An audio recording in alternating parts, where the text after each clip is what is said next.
Thank you, Mr. Moderator. My project is Keep It Clean, Bacteria Growth and Cosmetic Foundation.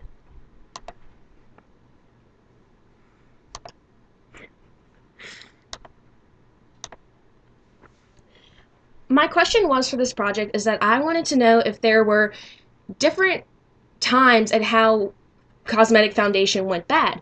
And when I tried looking this up, I found that the generic statement for all types of foundation was about 6 months. And after 6 months, you needed to throw the makeup away because the formula would start to separate. But also, I wanted to ask this question because I noticed with my own niece that girls are starting to wear makeup younger and younger. But at that age, you really can't understand the consequences of bacteria. So when I started this project, I wanted to see if there was any background information on just young girls using makeup in general. And I found one through the Brooklyn Technical High School. They used 258 female volunteers, and out of those 258, they found that 142 young girls used makeup correctly, and that 116 girls used the makeup at different levels of inaccuracy. However, the study did not take into account the different variables of the individual cosmetics, and this shows when only 18 volunteers out of 258 reported to never receiving an eye or facial infection during the use of cosmetics. The next, I wanted to know just about the microbial growth in makeup in general.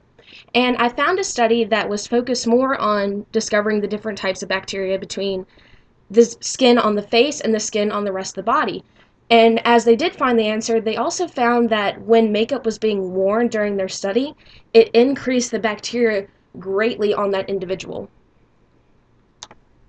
The next study that I found on bacteria was a similar experiment to the one that I was wanting to conduct, except it was used with eyeshadow.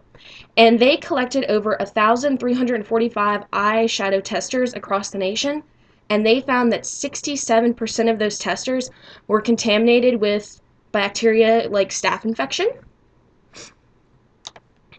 My next microbial growth study was that found cosmetic products are rarely contaminated, but that most products were unable to overcome the microorganisms introduced after usage and overall became a health risk.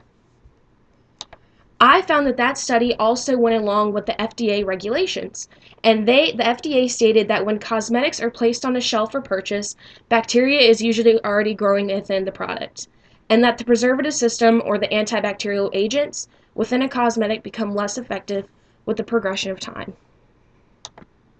My hypotheses were for this.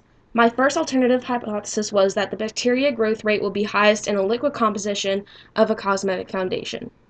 And my second alternative hypothesis was that the bacteria growth rate will be the highest in a powder composition of a cosmetic foundation.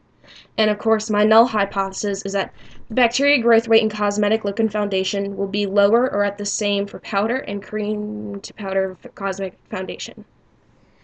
My independent variable was the cosmetic compound, and I used Clinique products, and they were loose powder versus a liquid. And then the dependent variable was the mass of bacteria growth. For my project, I used agar plates, and for my plates, I used 2 samples of each cosmetic, using 6 plates for each cosmetic, making 12 plates in total for each cosmetic category. So in total, it was 12 plates of used makeup, 12 plates of unused makeup, and 6 plates of agar. For my methods of making the agar, I used 10 grams of agar powder and 400 milliliters of distilled water, and I stirred them in a sanitized beaker for about 1 minute, or until the solution was about a clear yellowish white, and then I placed the beaker on a hot plate at 250 degrees Celsius until it boiled for approximately 1 minute. But because my independent variables that I was testing were in different compositions, they had 2 different methods of how to apply them. My methods for powder is that I had to measure out the powder in a PCR tube at 1.5 grams on a scale that was poured and shaken to get equal coverage on the agar plates.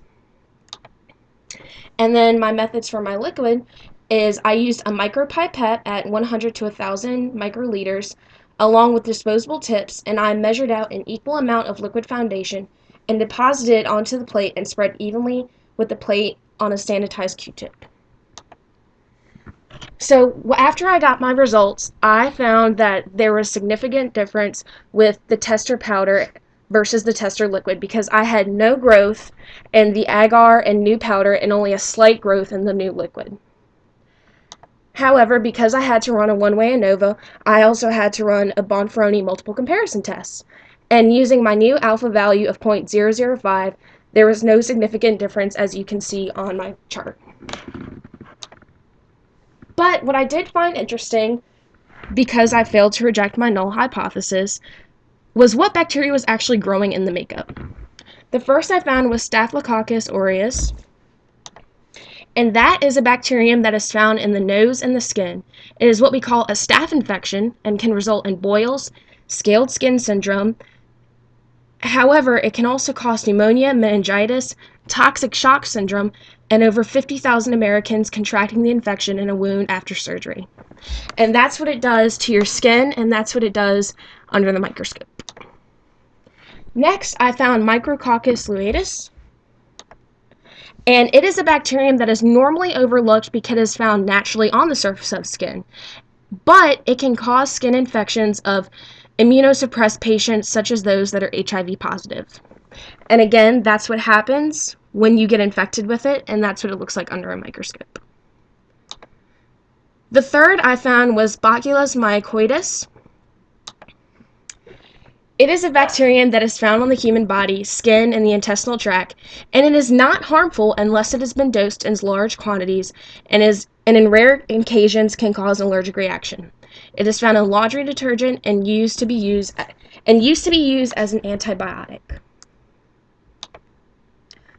The importance of my study, I found though, even though I failed to reject my null hypothesis, is that again, more girls are starting to use makeup younger and younger, and that you need to understand what products you're using. And you need to understand the importance of not keeping your products clean, especially with the FDA requirements of cosmetic companies, which is that they only approve the color additives of the cosmetic, not the actual cosmetic itself. And unless it caused a certain amount of deaths, they can only suggest recalling the product. They cannot actually recall it themselves. And the overall point of my project is just to keep your makeup clean and sanitary and to understand what you're using.